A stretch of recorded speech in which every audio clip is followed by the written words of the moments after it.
이미 경선 열기가 이제 뜨거운 이 상황에 한 명의 다른 변수가 있죠. 이 한덕수 대행 다음 주 수요일 30일 자신의 결단을 공개할 것이다. 뭐 이런 이야기 나오고 있죠. 특히 출마 선언할 것이란 전망까지 지금 나오고 있는 상황입니다. 그렇다면 그 이유를 저희가 좀 하나하나 좀 짚어보도록 할 텐데요. 첫 번째가 지금 광폭 행보를 보이고 있는 상황이에요. 그러니까 그 광폭 행보 이게 혹시 나올 수 있지 않는 것이냐 이렇게 좀 상상을 해볼 수가 있겠는데 어제 한덕수 대행은 이 순직 의무 군경의 날 기념식에 참석을 해서 청년들의 희생을 강조하고 눈물을 보이기도 했었습니다. 직접 한번 보도록 하겠습니다. 그때 나는 18살의 고등학생이었고 군복 입은 형님을 보면서 나도 군인이 되고 싶다 생각을 했었는데 완벽한 안보 태세를 갖추고 북의 어떠한 도발에도 단호하게 대응하고 있습니다. 당연한 것만 같은 일상 뒤에는 돌아오지 못한 수많은 젊은이들의 희생이 있었습니다.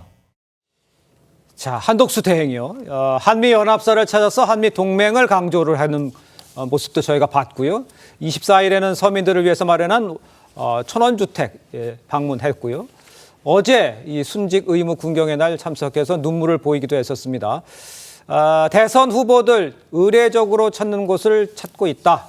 한 대행의 대선 행보가 이미 시작된 거 아니냐 뭐 이런 해석들을 하고 있는데 이 행보만 놓고 보면 윤기찬 우리 변호사께서는 어떻게 평가를 하세요? 일단 권한대행 행보의 범위 내에 속하는 건 맞죠. 네. 그러니까 저걸 이례적이다라고 평가하기에는 사실 좀 다소 부족하다는 생각이 들고. 그렇습니까? 일단 네. 안보 행보 자체는 이제 권한대행 시절에 누구나 다 했던 부분입니다. 예. 한미동맹을 약속받았다는 부분을 다시 강조하거나 또는 이제 전방 경계태세를 점검하거나 이런 부분들은 늘 권한대행들이 했던 부분이고 예. 다만 이제 천원주택 저런 부분도 사실은 대통령의 가범직스러운 것이죠. 그렇죠. 인천에 사실 매입 임대형 주택이거든요. 예. 이게 월 3만 원 정도 하게 되면 예. 살 수 있는 그렇기 때문에 관심 있는 부분에 가가지고 국민께 어필한 부분도 저는 권한대행의 범위 내에 포함된다. 그리고 지금 뭐 의무복무 기간이나 아니면 교육훈련 중에 돌아가신 분들에 대해서 예. 보훈 개념을 강조한 부분은 현 정부의 또 정책 기조였기 때문에 그 정책 기조를 이어서 간다는 부분도 이례적인 행보는 아니죠. 다만 이것은 이제 대권 행보가 나올 수 있겠다라는 시각을 갖고 보면 저건 대선 운동처럼 보여지죠. 그럴 수 그런데 있죠. 사실 국정이라는 게 다 대선 운동처럼 보이는 거고 지금 지방자치단체 김동연 지사의 경우에는 오히려 더 이상한 거 아니겠습니까? 그렇게 따지면 그러니까 이것은 이제 허용되는 범위 내고 저런 부분들을 저런 행동을 하기 때문에 대선에 나올 것이다라는 평은 좋지만 저렇게 행동할 거면 그만두고 얼른 나와라라는 민주당의 공격형 이 평가는 좀 이치에 맞지 않는다. 알겠습니다. 한 대행이 지금 30일에 출마 선언을 할 것이다. 이런 관측이 지금 힘을 얻는데요. 이게 두 번째 이유, 마지노선입니다. 30일에 좀 저희가 좀 주목을 해봐야 될 것 같아요. 지금 보시면 화요일에 국민의힘 3차 경선 진출자 2명이 결정이 되고 국무회의가 그날 예정이 돼 있습니다. 이 마지막 국무회의에서 헌재법 개정안에 대해서 거부권을 행사할 것으로 지금 전망이 돼요. 그러면 5월 1일 목요일부터는 근로자의 날이 시작으로 연휴 분위기가 예상이 되고요. 그래서 30일 수요일 이날 하지 않겠느냐 뭐 이런 지적을 그 날을 그렇게 잡은 거 아니냐 이런 지적에 대해서는 동의를 하시는지 어떻게 보시는지요? 네, 뭐 저는 합리적인 추측이라고 생각을 합니다. 예. 그러니까 이제 근데 중요한 거는 이제 한덕수 권한대행이 출마를 마음 먹었느냐 아니면 출마를 하지 않기로 마음 먹었느냐 사실 이제 이런 것이 중요한 것이지 출마 날짜는 그렇게 의미는 없어 보입니다. 네. 그런데 이제 한덕수 권한대행의 출마를 하고 나서도 결국에는 이분의 지지율이 중요한 거 아니겠습니까? 예. 그리고 단일화를 하게 된다면 이게 한덕수로 단일화가 되느냐 아니면 국민의힘 후보 중심으로 단일화가 되느냐라고 저는 그것도 관건이라고 보는데 예. 지금의 지지율을 좀 봤을 때는 저는 국민의힘 후보로 누군가가 정해지면 저는 시간을 끌면서 한덕수 권한대행과의 단일화보다는 지지 선언을 끌어낼 것 같아요. 왜냐하면 예. 지금 단일화를 할 수 있는 날짜가 한 3개 정도가 있거든요. 그렇죠. 하나는 5월 3일 공직자 사퇴 기한, 그리고 두 번째로는 본선 후보를 등록할 때, 그리고 세 번째는 투표용지를 인쇄하기 직전에 단일화를 할 수가 있는데 네네. 제가 만약에 국민의힘 후보라고 하면 뭐 복잡하게 한덕수하고 국민의힘만 하냐 이준석까지 3자로 원샷으로 하자 그리고 각자 조금 더 지지율 한번 올려보고 나중에 극적으로 하자 이렇게 하지 않겠어요? 예. 그러면 무소속으로 뛰고 있는 한덕수 후보로서는 자금적으로나 조직적으로나 조금 힘겨울 겁니다. 그래서 저는 국민의힘 후보가 국민의힘 후보 중심으로의 단일화를 하기 위해서는 좀 시간을 끌 것 같다. 저는 그렇게 보여집니다. 교수님은 어떠세요? 뭐 그럼에도 불구하고 어쨌든 추대를 하겠다는 분들이 계시고 또 일정 국민의힘 정도 당내. 네. 네.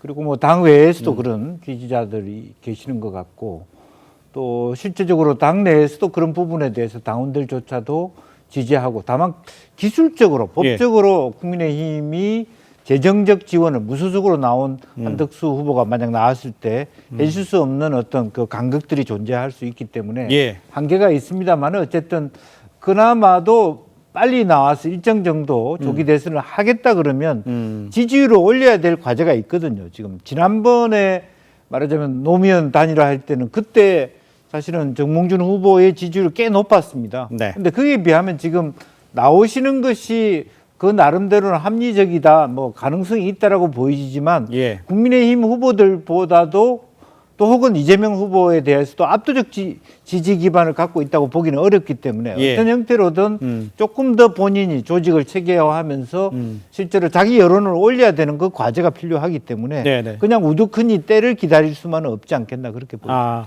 호 대변인도 보시기에 지금 뭐 30일이라는 얘기까지 나오는 건데 근거가 있다고 추출하시는지 어떻게 생각하세요? 출마에 대해서는 그 결심을 한 것이 아닌가 저는 이제 개인적으로 이제 그렇게 보고요. 예. 다만 이제 한덕수 대행이 내가 대통령이 돼야지라는 그런 어떤 그 권력 의지를 가지고 출마하는 것이라기보다는 저는 그 체제를 지켜야 된다라는 그런 그 사명감, 절박함에서 네네. 내가 도구가 될 수 있다면 나라도 뭔가 역할을 해야 되겠다 그런 마음으로 저는 출마하는 것이라고 보거든요. 네네. 그래서 저는 만약에 출마를 하시게 된다면은 단일화의 가능성 굉장히 높다고 생각합니다. 2002년 노무현 정몽준 때와는 비교가 안 될 정도로 단일화될 가능성이 높다. 예. 왜냐하면 같은 목표를 공유하고 있는 것이고요. 그때는 사실은 노무현 정몽준 두 사람은 노선도 정책도 굉장히 이질적이었지만 네. 다만 이제 집권이라는 목표를 위해서 극적인 단일화를 한 것이거든요. 근데 이번에는 그런 것이 아니라 어쨌건 자유민주주의는 지켜야 되겠다라는 그 공감대가 있는 것이고 예. 거기에 대한 이제 보수 지지자를 비롯한 국민들의 압박이 굉장히 강한 상태이기 때문에 예. 만약에 이제 한덕수 대행이 나온다고 해서 두 사람이 끝까지 완주할 가능성은 저는 굉장히 낮을 것이다라고 보고요. 결국 누가 이제 지지율이 높으냐. 그래서 단일화 뭐 경선 여론조사 경선을 하건 아니면 자연스러운 단일화가 되건 그 지지율이 관건이 될 텐데 우리가 한 가지 간과하고 있는 것이 저는 있다고 생각합니다. 어떤 겁니까? 이재명 그 후보와 그다음에 한덕수 대행은 사실상의 저는 상수라고 봐요. 대선 출마에 있어서 본인 의지만 한덕수 대행도 본인 의지만 있으면 출마하는 것이 그 기정사실인 것이거든요. 예. 근데 지금 저희 당의 후보들은 다 변수들이에요. 출마할 수 있을지 없을지 모르는 겁니다. 경선에서 떨어지면 못 나가는 것이거든요. 그렇겠죠. 그래서 이것이 이제 지금 지지율 여론조사를 했을 때 변수인 후보들에 대해서 그 응답하는 것은 아하. 굉장히 저는 적다고 봐요. 예컨대 나는 A 후보를 지지하는데 B 후보가 이재명 후보와 가상 대결한다면 누구를 찍겠느냐. 거기서 A 후보가 지지자들이 B 후보를 지지하는 비율이 낮아질 가능성이 있는 것이거든요. 예. 그래서 이것은 전당대회 끝난 다음에 저희 당 후보의 지지율이 상당폭으로 오를 가능성이 있다. 그것을 염두에 두고 이후의 국면들을 우리가 예측해야 된다라고 저는 생각합니다. 그러니까 국민의 후보가 결정이 된 후에 이야기될 이야기를 지금 하는 것이다. 이렇게 좀 정리를 할 수가 있겠는데요. 네. 저희가 지금 얘기하는 것이 이제 아직 확실하지는 않지만 한덕수 대행이 출마를 할 것 같은 이유, 지금 그걸 좀 점검하고 있는 거 아니겠습니까? 세 번째 이유는 이걸 저희가 한번 상정해 봤어요. 바로 한덕수 대행이요. 정치본로 정대철 헌정회장에게 직접 연락을 해서 만나자고 했다는 점입니다. 그러니까 무슨 얘기냐면 먼저 정대철 헌정회장이 이야기를 했는데 이 사람이 누군지를 지금 화면에 보고 있죠. 좀 확인해 보실 수 있고 상당히 의미 있는 정치인인 것만은 확실해 보이는데 처음에 이야기했을 때는 정대철 후장한테 아유 정치 관심이 없어 이렇게 얘기하다가 상황이 바뀌어서 지금 다시 얘기했더니 정대철 회장한테 좀 상의를 해보고 싶다 이렇게 얘기했다는 거 아니에요. 그럼 그렇다면 의미가 있는 상황이고 뭔가 마음의 결정을 한 거 아니냐 이렇게 해석은 할 수 있을 것 같아요. 그러니까 먼저 만나자고 연락이 왔다고 이제 정대철 헌정회장이 밝힌 그렇게 거죠. 밝혔죠. 예. 근데 이제 어쨌든 정대철 헌정회장을 만약에 만난다면 어떤 얘기들을 할 것인가에 대해서 예. 이제 관심이 있는 거잖아요. 근데 이제 정대철 헌정회장을 만나서 들어보고 출마 결심을 한다 이런 시나리오는 좀 아닌 것 같고요. 그렇죠. 상황적으로 그렇게 하기는 좀 아닌 그러니까 거죠. 저는 개인적으로 뭐 모종의 결심을 하고 출마든 불출마든 그걸 정대철 헌정회장에게 얘기하거나 그러면 만약에 출마하게 되면 그 방식과 관련된 조언을 구할 수 있는 부분이고요. 어떻게 수행하는 것이 좋겠는지에 대해서 저는 개인적으로 출마 여부에 대한 것은 이미 이제 마음속으로 굳었다라는 생각을 하고요.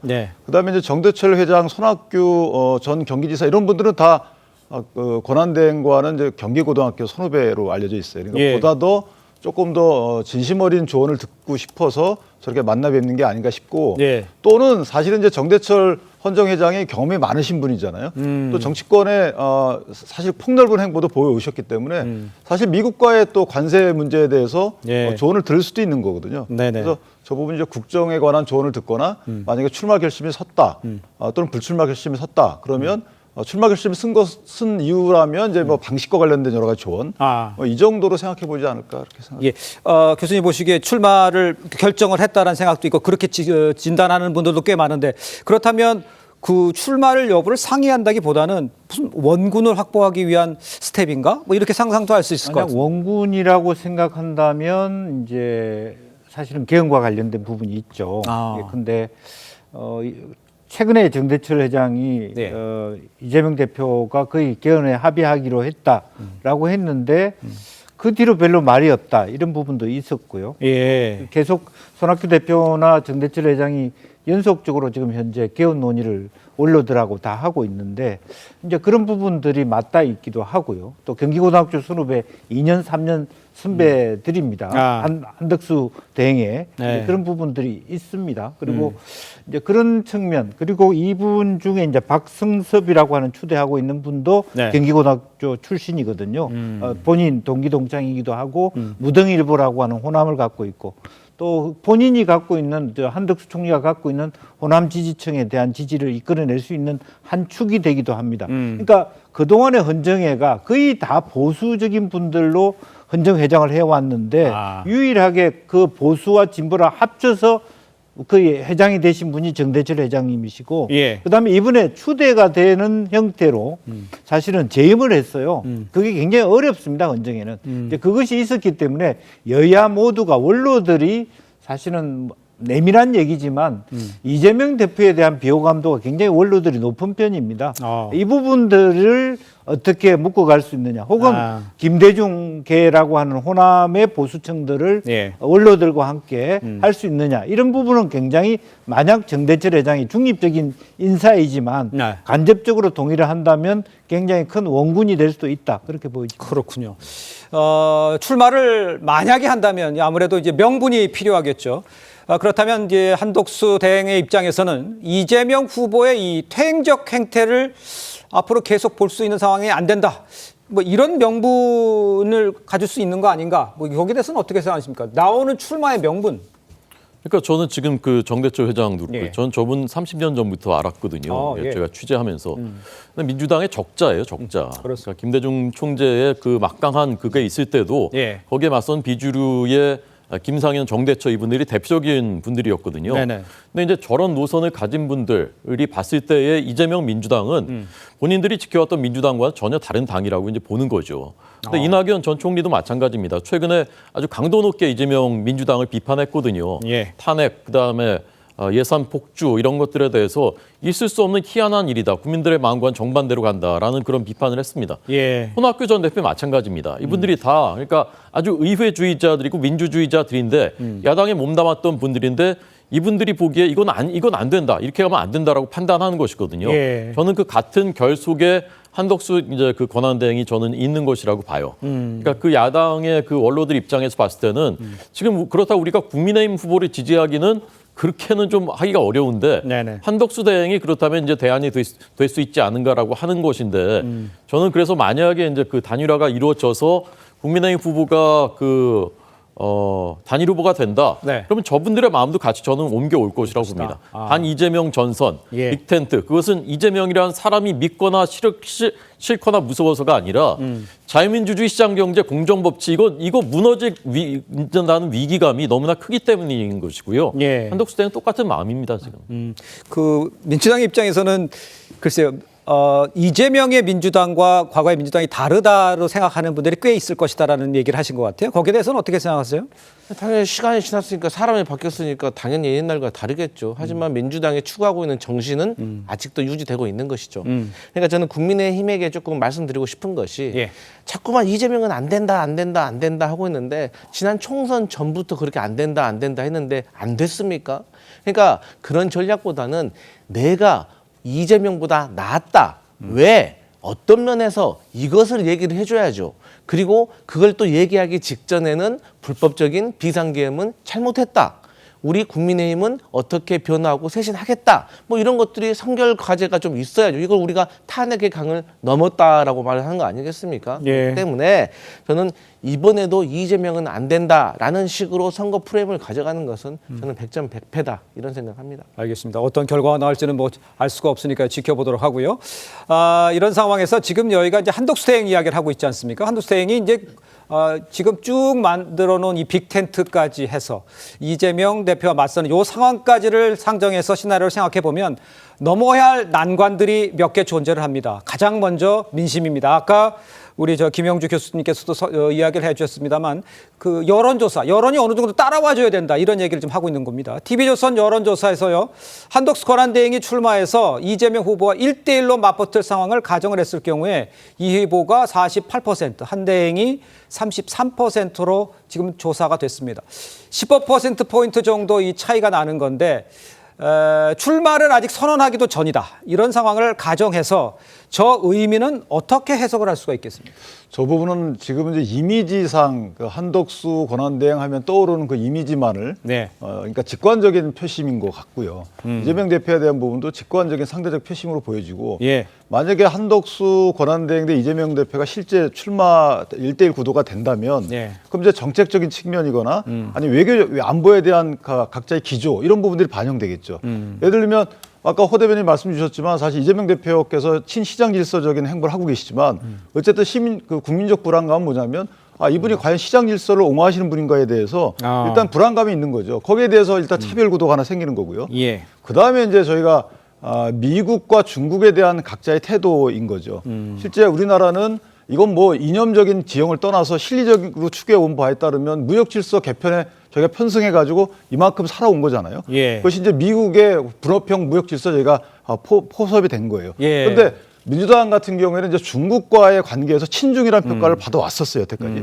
그것에 대한 이재명 대표가 어느 정도 절연하는지 아니면 친중 행보를 계속 보일 것인지 친중의 이재명 대표 민주당, 그다음에 친미 내지 이 무역 질서를 존중하는 국민의힘과 한독수 예. 이런 식의 만약 구도가 잡히면 저는 개인적으로 국민적 시각에서 보면 실리적인 차원에서 선택은 한독수 권한대행 쪽으로 기울지 않을까. 그렇다면 저 지지율은 이미지 지지율이고 거기에다가 조금 더 정책 기조가 반영이 된다면 충분히 승산이 있다 이렇게 평가합니다. 알겠습니다. 그러고 뭐 나중에 뭐 빅텐트한 얘기도 뭐 다 힘을 다 모으면 뭐 이런 것을 전제로 깔아서 말씀을 해주신 것 같아요. 일단 그 한독수 대행 최근 입장이 있습니다. 한번 들어보도록 하겠습니다. 대통령 출마 계획 있으십니까? 입장 분명히 밝히지 않는 이유 있으십니까? 자, 그렇다면 그 한독수 대행 후보론 만약에 된다면 그 무소속으로 출마해서 가다가 할지 아니면 국민의힘에 들어가서 할지 이런 선택지에 대해서 고민이 있는데 그러면 어떻게 전개가 될까요? 제일 뭐 합리적인 방식은 선거 자금까지 포함해서 보면 5월 10일 이전에 국민의힘 후보와의 단일화와 국민의힘 입당 그것이 이루어져야 되고 그래야만 예. 200억 가까운 어떤 자금을 받을 수 있습니다. 받으면서 운동을 하고 있고 그다음에 마지막으로 우리가 뭐 여론조사 얘기를 몇 프로라는 표현을 하기는 어렵지만 이준석 후보와의 후보 단일화를 말하자면 그 사전 투표 이전에 마친다. 이렇게 되면 이길 수 있는 가능성은 존재할 수 있다. 예. 최근에 지금 이준석 후보가 지금 뭐 우리가 여론조사 몇 프로다 이렇게 말하기는 어렵습니다만 네네. 꽤 많은 뭐 포지션을 차지하기 때문에 저 이준석 후보를 정리하지 않으면 지금 아까 우리가 보여줬던 이재명 대표의 48%라는 것을 전제로 했을 때 네네. 현재 이준석 대표가 받고 있는 불확실성 부분을 해소하지 않으면 아무리 극대화해도 한덕수 후보가 설령 나왔다 하더라도 이길 수는 없습니다. 그런 부분에 대해서는 정확하게 정리해야 될 것 같고요. 예. 이제 그래서 한덕수 후보가 됐을 때 이준석 후보의 포지션이 더 높아갈 수 있는 부분도 아마 장 의원 고민거리가 될 수도 있겠다는 생각이 듭니다. 알겠습니다. 김영주 우리 교수님께서 얘기하신 거는 빅텐트의 개념 같아 해석을 할 수 있을 것 같아요. 그러니까 이준석 후보도 끌어안아야 되고 빅텐트 안에 둬야 된다 이런 얘기를 그렇게 해야만 이길 수 있다 이런 얘기로 들리는데 네. 호 대변인께서 보시기에도 그런 식의 그 작업들은 할 수 있지 성공 가능성은 있는지 이런 건 어떻게 예상하세요? 그러니까 2002년 모델이 지금하고 제일 비슷한 그런 양상이라고 저는 보는데요. 네. 2002년에 그 선거를 불과 한 20일 정도 그 앞둔 상황에서도 네네. 그때 이제 지지율이 이회창 후보가 압도적인 1등이었는데 30%대 후반 정도 나왔습니다. 지지율이 여론조사에서. 그다음에 이제 그 노무현 정몽준 두 후보가 전부 20%대 초반이었어요. 정몽준 후보가 한때는 치고 올라갔다가 꺾이면서 20% 초반의 두 후보들이 각축을 벌이다 이렇게 안 되겠다 하니까 이제 전격적인 극적인 사실 단일화를 이뤄낸 거죠. 네. 그러면서 그 사실 3등 후보였던 노무현 후보가 결국 본선에서 이겼습니다. 전날 정몽준 후보가 지지 철회 입장을 발표하긴 했지만 결국은 이겼어요. 예. 근데 저는 이제 그 모델을 지금 이제 염두에 두고 있는 것이라고 보고 이 단일화를 이제 그 기획하는 그런 그분들 입장에서는 네. 거기에 이제 이준석 대표가 이제 또 한 명 이제 변수인데 여기는 어떻게 되냐? 제가 보기에는 내가 완주를 해서 만약에 보수 후보가 진다. 이렇게 되면 저는 그 단일화, 그러니까 빅텐트에 들어오게 될 가능성이 높다고 봅니다. 근데 내가 단일화를 하더라도 그거 뭐 그 승부에 영향을 미치지 않을 것이고 차라리 내가 완주하는 명분을 쌓는 것이 낫겠다라고 이제 판단이 되면 완주할 가능성이 있는 것이죠. 예. 근데 저는 전자의 가능성이 이제 훨씬 더 높다고 보고요. 점점 가면 갈수록 5대5 구도에 가깝게 수렴될 것이라고 보고 거기에다가 그 단일화까지 만약에 이루어지게 된다면은 예. 그 어떤 시너지 효과가 굉장히 날 가능성이 높고 그러면 이준석 후보 입장에서도 들어오지 않을 수 있는 명분이 없다. 저는 그렇게 봅니다. 알겠습니다. 그러니까 결론적으로는 51대 49의 대선 상황이 될 것이다. 그 상황에서 그러니까 그 전까지 과연 어느 정도 그 지지율이 올라오느냐 요걸 가지고 결정이 날 것이다. 그때 이준석 후보를 끌어안을 수도 있는 모멘텀이 형성될 수도 있지 않느냐 이렇게 좀 진단해 주신 것 같아요. 그렇다면요. 반 이재명 구도의 이 빅텐트가 만약에 형성이 된다면 민심에도 큰 변수가 될 것 같은 생각이 드는데 그렇다면 이런 것까지도 민주당에서는 상정하고 준비를 하고 있는지 이런 상정 시나리오에 대해서는 어떤 생각들을 갖고 계신지. 사실 이제 저희 민주당의 이번에 선거 전략은 어쨌든 시종일관 내란을 종식하자는 겁니다. 그리고 제대로 된 대한민국을 만들고 그 과정 속에서 민주당의 후보가 민색을 회복하고 첨단 과학기술 국가로 나가자. 뭐 이런 선거 캠페인인데 이제 우리 앞서서 호준석 대변인께서 말씀하셨던 것처럼 단일화가 극적이라면 사실 지지율 상승 효과를 노릴 수가 있습니다. 그런데 지금 한덕수 권한대행가의 국민의힘의 후보가 선출됐을 때 단일화를 한다라는 것은 이미 대한민국 사람이면 다 예상을 할 수가 있는 거예요. 그러니까 쉽게 말해서 주식처럼 이미 지지율에 다 반영이 돼 있는 겁니다. 그런데 여기에 한덕수 권한대행이 무소속으로 출마를 하고 출마를 한 다음에 국민의힘 후보가 결정이 되면 이 두 명에서 단일화를 한다라는 것이 더 이상 극적이지가 않는다는 거예요. 그리고 그 밖에 이준석 후보가 있는데 이준석 후보까지 단일화를 하려고 하면 만약에 민주당이 42%, 뭐 국민의힘이 40%일 때 이준석 후보가 한 5% 정도를 기록을 하고 있다고 하면 그러면 이준석 후보도 함께 묻어가지고 단일화를 통해서 정권을 연장시키겠다라고 생각할 수가 있지만 그 정도의 어떤 지지율이 나오지 않는다고 하면 이준석 후보로서는 오히려 보수 정치가 이번 조기 대선에서 패배하고 나서 그 이후에 보수 정치의 어떤 선두 주자로서의 자리를 노리고 싶을 것이기 때문에 좀 여러 가지 복잡한 정치 상황이 제가 봤을 때는 이루어지기는 어려울 것 같다.